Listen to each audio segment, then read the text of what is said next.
thought I'd tackle my top 10 favorite 70s horror films, which was a little bit easier to do.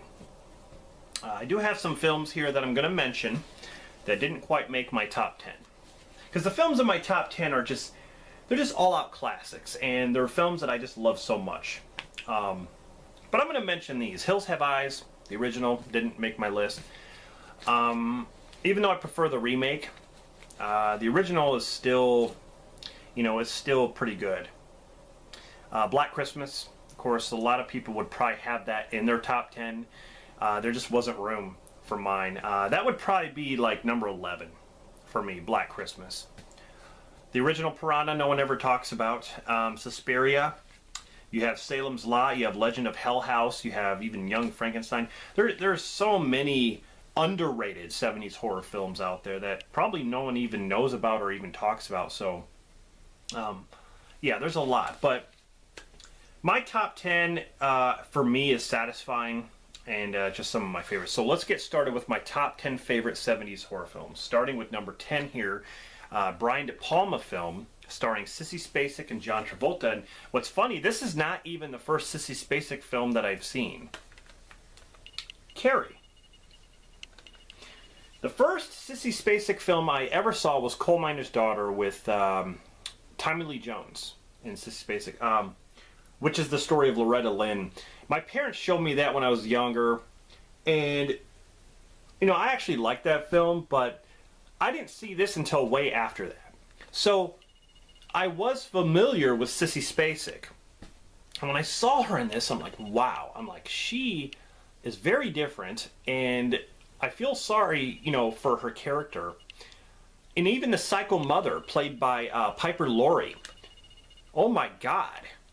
She's crazy. She talks about religion and like they're all gonna laugh at you, and she gets bullied at school. She has her period. The third act, when she just gets the pig blood dumped on her, and then she just goes into this trance like this and starts killing people. Crazy. I mean, it's one of the most memorable moments in horror history. Okay? Yeah, it's unforgettable. Really. I mean, I saw this, yeah, I was still young when I saw this, but, this wasn't the very first Sissy Spacek film I ever saw, so. But really, really good. Carrie. That comes in at number 10 for me. Coming in at number 9 is a Wes Craven film, also Sean Cunningham from, did Friday the 13th, produced it. And this is I want to say this is a disturbing film. It's weird. The characters are weird, but it has a charm to it that it's kind of a work of art in a way. And it is The Last House on the Left. The music choices for this film were not the greatest. When Krug and his gang were doing their thing out in the woods, and they played this like really artsy fartsy kind of music, I can't really explain it, but the music just didn't add up. Or it didn't line up with the situations. But it is disturbing seeing these girls go through what they had to go through. Like, they had to get naked, and they had to, they got raped and killed and shot, and, the parents let these guys in their house, and then it's crazy, some of the stuff they do. When I first saw this, even the remake does a good job with it too. But the visual style of this movie is just really, really good. So, Last House on the Left, very disturbing film. That comes in at number 9. Coming in at number 8, definitely a classic Richard Donner film. Gregory Peck, Lee Remick. You also got David Warner and Billy Whitelaw. Music by Jerry Goldsmith, one of my favorite composers, and it is The Omen. They also remade this film, and the remake did not do Damien Thorne justice. Okay, Damien Thorne was way better in this movie, or they portrayed him way better. This kid, this evil kid. What can I say about this that hasn't already been said? The Omen. The only thing, I haven't seen the sequels as much. I might have to revisit the sequels, but the original is definitely the best, in my opinion, from what I know. But yeah. The Omen. That comes in at number 8. Coming in at number 7 is a film that I've talked about a lot. But it's very unique, very original. It's got a lot of weird things, but they do a good job with it. But you got Angus Grimm, Bill Thornbury, Michael Baldwin, Reggie Bannister, Kathy Lester, Phantasm. Boy, you know, the tall man walking around in the mausoleum, throwing these metal balls everywhere, lifting up coffins, throwing them in a hearse all by himself. Doesn't even need any help. He just picks up the coffin and shoves it in the back. You got this room with a bunch of barrels and stuff, and you got 2 posts. You go through the posts, and it leads you to another world where there's these dwarves, these cloaked figures. Weird, but awesome. The tall man, Angus Grimm, you know, rest in peace. God, he was so good. So good, man. He was scary. He had a presence to him. That's number 7. Number 6 is... This movie is supposed to be the scariest movie ever made, or scariest movie of all time. I kind of disagree with that, but it has left its mark in horror history. I'll say that. The Exorcist. William Peter Blatty. Here's the thing about this movie. William Friedkin, he directed this, but he made it one of the scariest demon-possessed films of all time. I will say that. Because there's been a lot of possession movies since this film. Where some demon possesses a girl, they do the, you know, thing, you know, that kind of thing. This movie didn't really do any of that. It had the levitation, you know, Reagan levitating off the bed, turning her head all the way around, you know, masturbating with a cross, coming down the stairs backwards, you know, peeing herself, throwing up. That's not even the disturbing part of this movie. The part that disturbed me the most about this movie is the part where they hook her up to machines, takes her blood, and the blood squirts out, and these loud-ass machines are around her. And I felt so sorry for her. I'm like, really? I'm like, I hope technology gets better, because that's bullshit. I mean, all these loud machines, she's sitting there, they're trying to figure out what's going on with her. That part disturbed me more. This is definitely a classic one, though. My dad is afraid of this movie. He talks about it all the time. This is probably the scariest movie to him. If I had to say, it is one of the creepiest. I'd say it's one of the creepiest. For me, it's definitely not the creepiest. But it's definitely up there. So, but it is one of my favorites. That's number 6, okay? Number 5.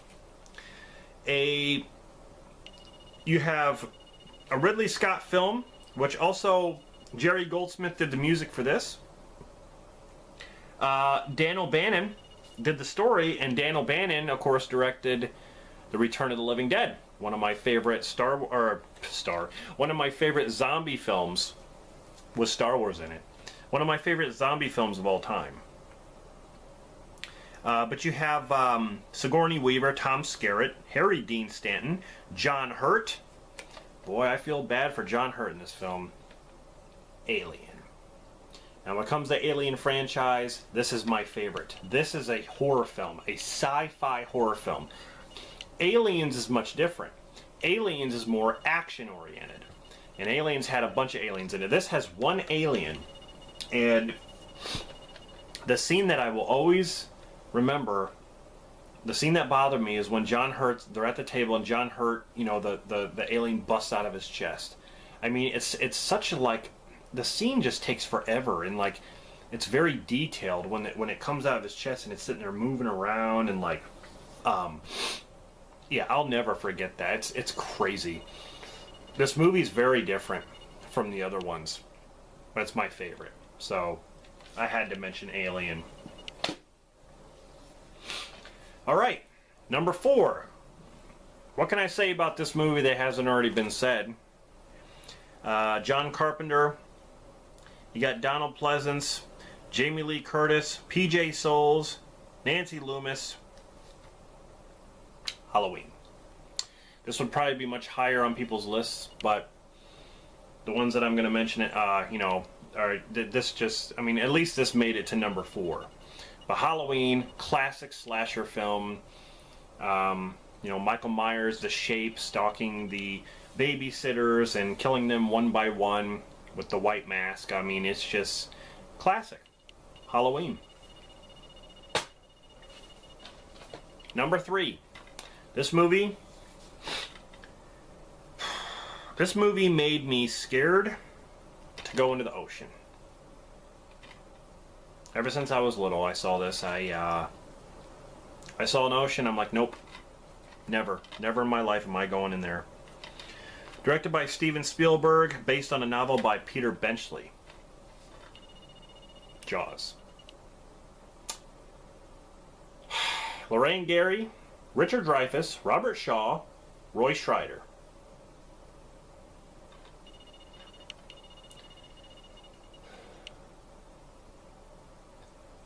This movie made me afraid of sharks to where if I even see a real shark, even if it's small, I get scared. That's what this movie did to me. I can't go into the ocean. I can't go into water, even if it's in a lake, and not know what's under me. If I cannot see my feet, I will not go.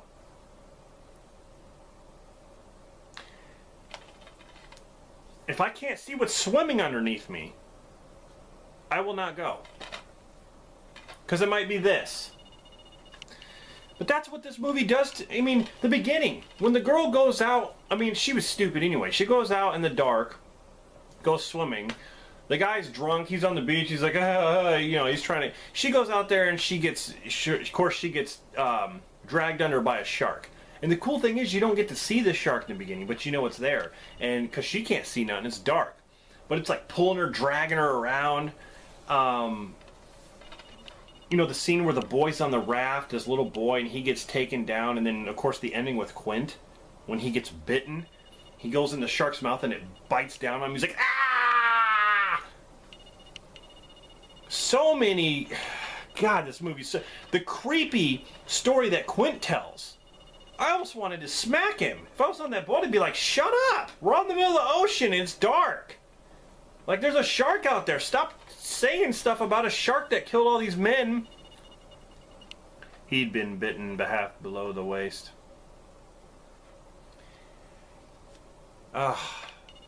This movie's crazy. And it scarred me for life. So, number 3, Jaws. Number 2 is my favorite zombie film of all time, George A. Romero's Dawn of the Dead. I love the characters in this movie. I love the zombies, the way they look in this movie. I love the whole mall setting. It's always been a dream of mine to go into a mall and do whatever I want. Go into a mall, close all the doors, and go into each store, try on clothes, play video games, eat at a restaurant. I'd do whatever I want. But during a zombie apocalypse, they go into this mall and try to survive. Like I said, they lock off all the doors. They have a plan. These characters, they live upstairs and they get to go down in the stores whenever they want to. Then there's this this motorcycle gang that breaks in, and then all hell breaks loose. But the effects are so good in this movie. So good. George A. Romero, I thought he outdid himself in Night of the Living Dead. But he really did it here. I mean, he went full throttle right here. Dawn of the Dead is my number 2 favorite of the 1970s horror films. My number 1, you could probably guess this. Number 1 favorite horror movie of the 1970s. The Texas Chainsaw Massacre. This is a masterpiece. I'm sorry. I think The Shining is a masterpiece. I think this is a masterpiece in the 70s. This movie did not have to rely on blood and gore because there's hardly any in this movie. What this movie does right is making you use your imagination on what's going on. And it's more disturbing with weird characters, weird situations, guerrilla style filmmaking in a way. I mean, it's very, very grim and you know, the way it's shot and everything is just it's so good. All the screams and stuff that Marilyn Burns does as Sally at the end when she's trying to get away. You really feel for her character. You really want to see her get away.